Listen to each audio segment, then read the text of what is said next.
Hey, what is up, guys? Exile Phoenix here with another league starter. So this time it is going to be a Holy Hammer build, which I've looked at a little bit, and I think it'll probably be a good build to start with, and I think I'll be starting with this. So I've created a POB. And I am currently doing some leveling without the Holy Hammer skill, of course. I'll be using Earth Chatter, and I'll tell you why soon enough. Okay, so we will be playing Inquisitor for this build, and we'll also be using General's Cry. Now, what General's Cry is, it's basically a war cry, which will be automated. You don't have to press it. When you war cry and when there are corpses on the ground, it'll create mirages that will use a skill for you. One Mirage Warrior will create one skill, as in if you use Sunder, the Mirage Warrior, one of them will use Sunder and then they'll dissipate.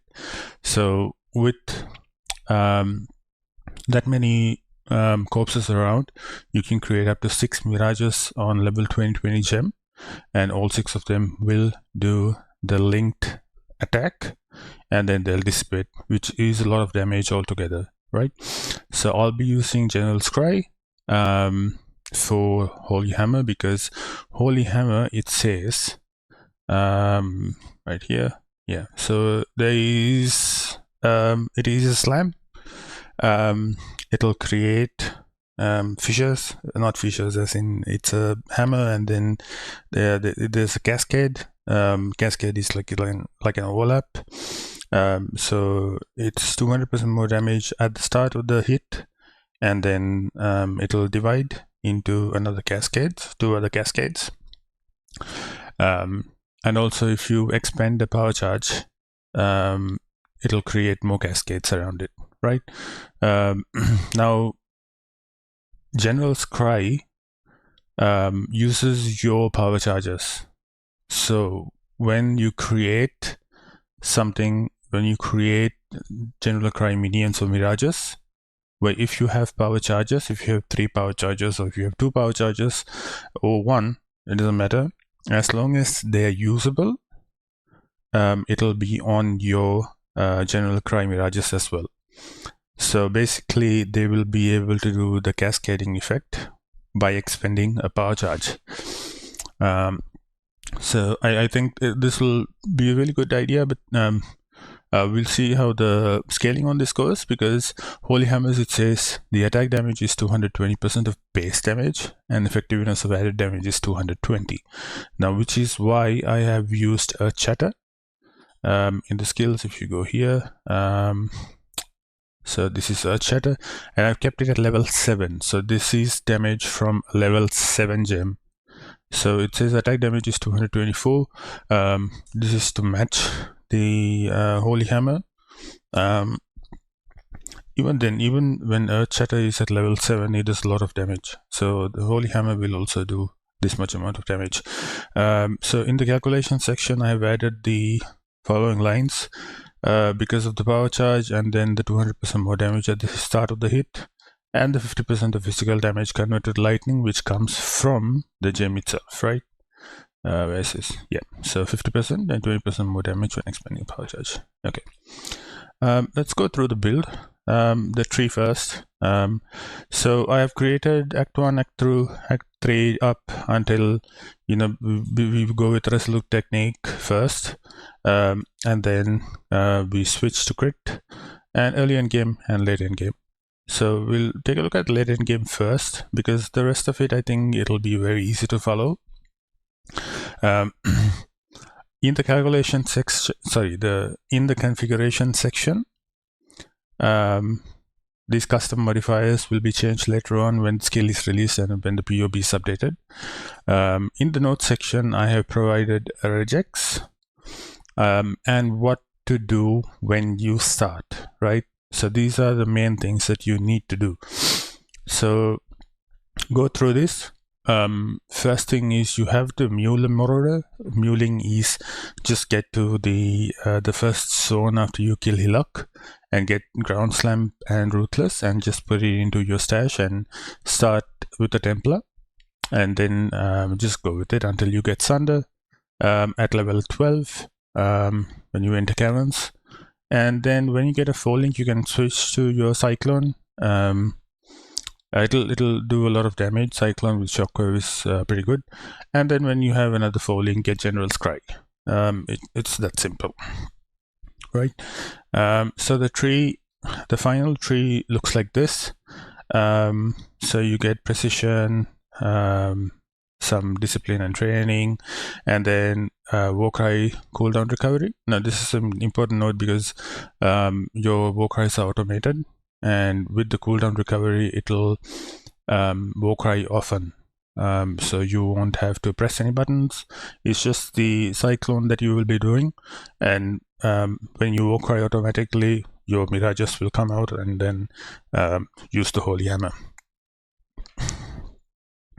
I have taken this dexterity because I don't have any dexterity in my gear, which I'll show you.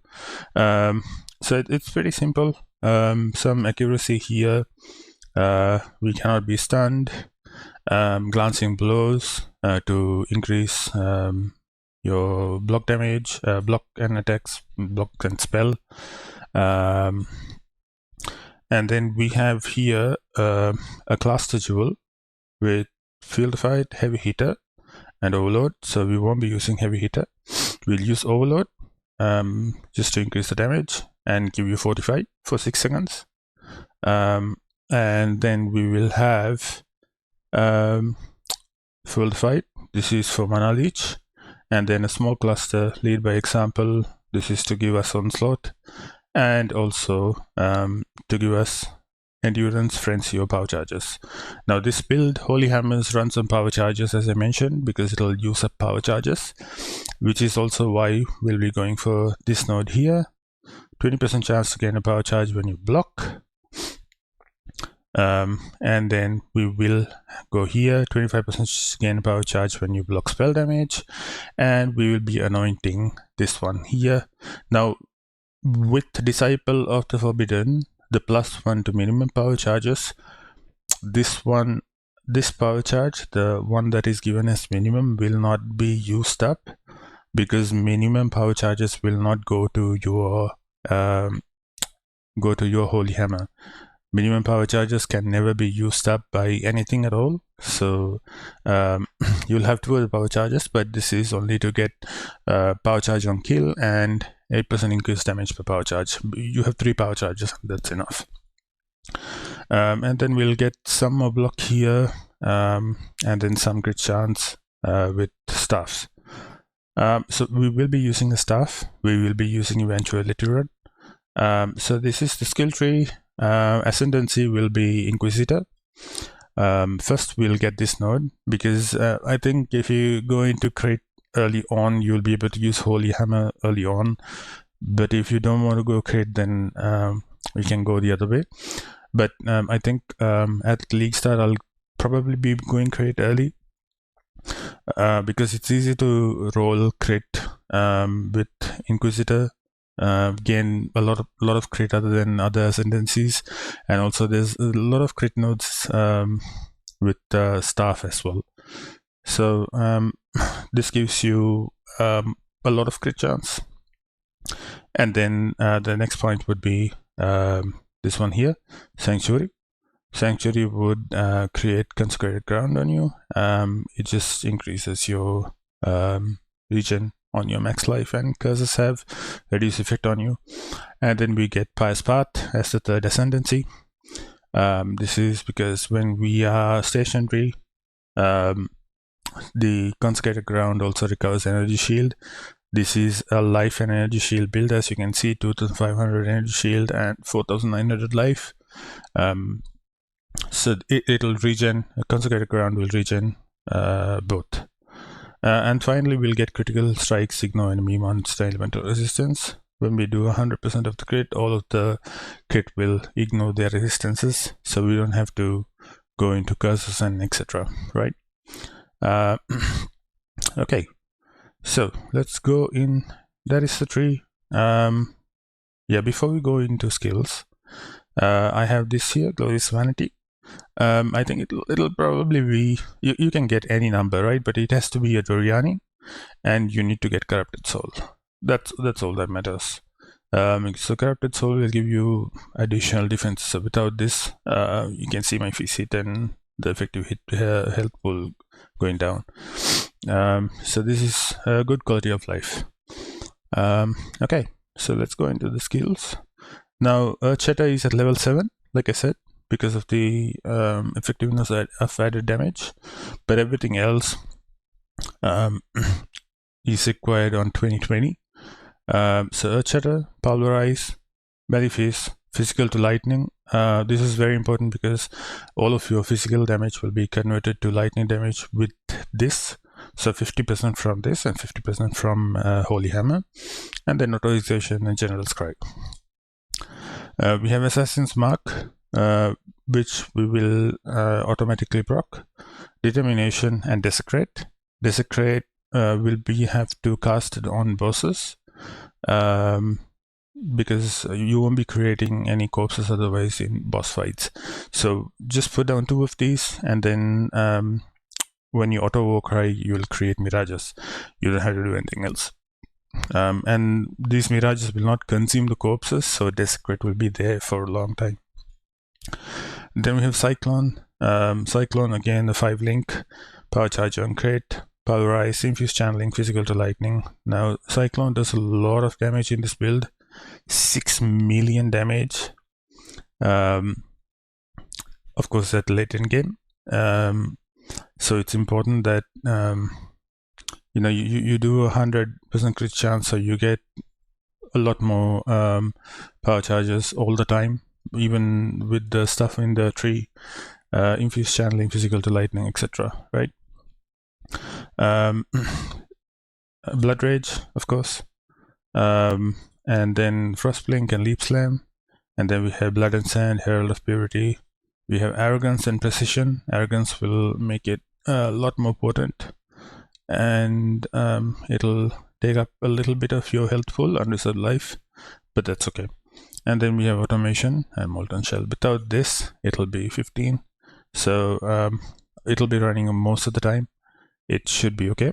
We have a lot of armor, so even a fist hit of 15 is fairly good. So I'll keep this enabled, but it works out, right? So that is the late end game tree. The early end game tree is the same, nothing different. Again, level 7. It's almost the same. Well, it is the same thing. So you don't have to check early end game in the skills. And then we go into items. So late game items. I've created mid maps and late game items. Leveling does nothing. So mid maps will have an Isomite staff with how much physical damage you can find, attack speed, and some crit chance. We will have to get abysses. This is something that will give a lot of damage. Try to get a roll, the 44% increased physical damage taken. Try to get a lower roll so that you don't take a lot of physical damage. And then Gladiator Plate. Just normal items, right? You can roll the implicits with Exarch and Nita, the modifiers, right? Which is simple, and these are the best ones for the build. I think it'll be good if you go for a defensive side more than an attack side, because you have a lot of damage already, right? So Gladiator Plate, gauntlets. It's just normal stuff, right? Resistances, crit, heavy belt and stuff like that. Okay. And then we have some jewels here. It's normal again, life, dexterity, accuracy, physical damage to staff. That's a mid roll as well. It's on a high roll. So life again and crit multiplier. And then the Glorious Vanity I spoke about. And the same Viridian Jewel again. Okay, Late game will have Eventuality Rod. This is to give you more maximum endurance charges, and not for the power charges, because power charges it doesn't really matter, right? Because even 3 is enough. Again, Abysses, but this time with the rest of it, we'll be changing to Armor and Energy Shield to work with the Glorious Vanity. Now, Glorious Vanity is only required in the late game one, not in the mid maps one. So you can get it after you have the Energy Shield and Armor bases. If it's only Armor, then you can skip it. After you get it, after you get all of these items, then you can get a Glorious Vanity as well. So the amulet is the same. Paladin boots, it's almost the same. Same items, as in the mods are the same. We're just changing the base. And then we'll have a quad belt. I'm not sure how much it'll be at league start, but it should be possible on maybe day 2 itself. So this allows you to anoint. It's on the place for an anointment, so we can use this, right? It'll give you a little bit more damage. Or instead of a quad belt, we can use Oxium, but then you lose the fire and the resistances that were on the belt. What Oxium does is it gives you 24 increase elemental damage with attacks per power charge, and also attack damage leached as mana per power charge. You can use this if you have resistances fixed. Otherwise, you get a quad belt, or even a heavy belt is fine. It doesn't really matter. But quad belt, just because of the anointment. Now, I don't have any flasks. I didn't need to put flasks, so you can probably run a granite flask, amethyst flask, 1 life flask if you want to, but the Pious Path of the Ascendancy has you covered with the regen. You can run probably Lion's Roar. Lion's Roar is where is it? Lion's Roar, yeah, this one here. It's a granite flask. More melee damage. You can run the Atsiri flask. Atsiri flask is again, where is this? This one here. So more elemental damage, more leech, more physical damage, as extra chaos damage. So this is pretty good. You can run Taste of Hate, whatever works, right? Or you can get a Progenesis and be like, I don't want to die, right? So there are lots of options. I didn't go through the flasks because it's already looking good. The build is already looking good, so I didn't want to use the flasks. Okay, now again with the damage, right? So Cyclone does, let me just change to late game. Everything is late game. Okay. So Cyclone does 6 million damage on late game setup, and this is on the 5 link. And the Holy Hammer, Earth Shatter on level 7, right? It does 2.2 million, but we will have 6 Mirages, which will do 11 million damage, which is pretty good because this is like a basic setup. The Eventuality Rod would be the one that's mostly either, the highest costing one. But I think it'll be possible to get this much amount of DPS for a low amount of currency. Even craft it yourself. So this is looking very good. We have a lot of effective health pool. We have block. We have his damage reduction up to 90, 24,000 armor. So it's looking pretty good. You switch to mid maps. Of course, the damage would be a lot lower. But you always have the Cyclone damage. It's about 1.5 million damage from the Cyclone. And 5 million damage from the General Scry. So it's about 7 million damage. Even even on very bad stuff. So it's the stuff that matters. You get a big roll of physical hit because you're converting all of your physical to lightning. So if you get a big roll on the physical damage of the staff, you'll do a lot more damage from lightning, right? Yeah, I think that's about it. I'll be league starting this. It looks pretty good to me. I have been leveling up. I will post a video of the leveling. I'm in Act 2 right now. I'll post a video of it by tomorrow. I'm just taking my time with it. I'll post a full, it'll be without commentary. The full video will be on from Act 1 to Act 10. And you'll be able to see that without the crit, with Resolute Technique on, you will be doing a lot more damage with General Scry, and it'll be a very, very easy league start. So yeah, I hope to see you all at league start. Please subscribe, follow for more content. I think this build will be really good, and we will see how it goes. Thank you, Exiles.